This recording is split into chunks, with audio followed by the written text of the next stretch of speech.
me make a very important historical point. China today, in terms of its emergence as a great power, is exactly at the same point where United States was around the year 1900. Historically, how have emerging hegemons behaved? To be more specific, how did Washington act just over a century ago when Theodore Roosevelt led the US into what he was supremely confident to be an American century? In the decade that followed his arrival in Washington, D.C., the United States declared war on Spain, expelling it from the Western Hemisphere, and acquiring Puerto Rico, Guam, and the Philippines, threatened Germany and Britain with war unless they agreed to settle the dispute on American terms, supported an insurrection in Colombia to create a new country, Panama, in order to build a canal, and declared itself the policeman of the Western Hemisphere, asserting the right to intervene whenever and wherever it judged necessary, a right exercised 9 times in the 7 years of Theodore Roosevelt's presidency alone. Now, this is how America behaved as an emerging great power, according to Graham Allison. Let me tell you this. If China wants to take away over all the islands in the South China Sea from Philippines, Brunei, Malaysia, Vietnam, they can do it immediately in 24 hours. What is unusual for China is to not behave like Theodore Roosevelt. Right? And so it's a bit bizarre that Americans keep complaining about China's aggressive behavior, because China is the only country that actually has not fought a war in 40 years and has not fired a bullet in 30 years. So the Chinese have actually exercised tremendous military restraint. And by contrast, the Americans have been fighting a war almost every year. I think the issue is not whether China is democratic or non-democratic, because the most sensitive issue I bring up in my book is that the Western fears of China are not the result of rational calculations.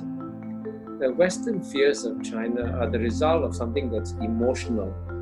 And in the Western psyche for centuries, there's always been a fear of the yellow peril. If the West was driven by pure reason, they would see that actually China is not shaking up the world order. China is not sending armies to conquer other territories. And it actually is in Western interest to work with China rather than to try and bring down China. But the reason why the West is not reacting rationally to China is because of the fear of the yellow peril. Before it criticizes China, the West should ask itself, am I criticizing China rationally, or am I doing it emotionally because of my fear of the yellow peril? And to the best of my knowledge, I'm the only person who has tabled this question openly. Taiwan remains the last living symbol of China's failure to overcome the century of humiliation.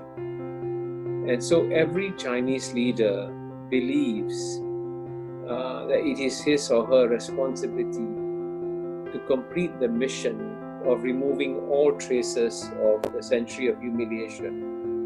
And the only way to remove those traces of the century of humiliation is to bring Taiwan back into China. So that is the Chinese government is absolutely committed to that.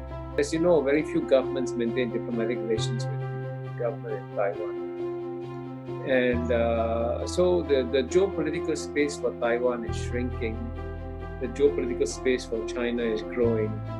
And so if the Chinese are patient, eventually, Taiwan will fall like a ripe fruit, So if they can avoid having to use violent means, I think they will avoid doing so.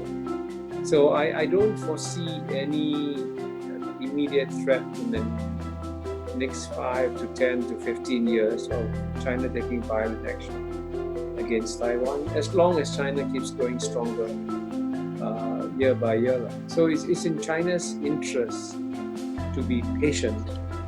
And since the Chinese always have a long time horizon, They can wait. 10, 15 years is nothing for a 4,000 year civilization.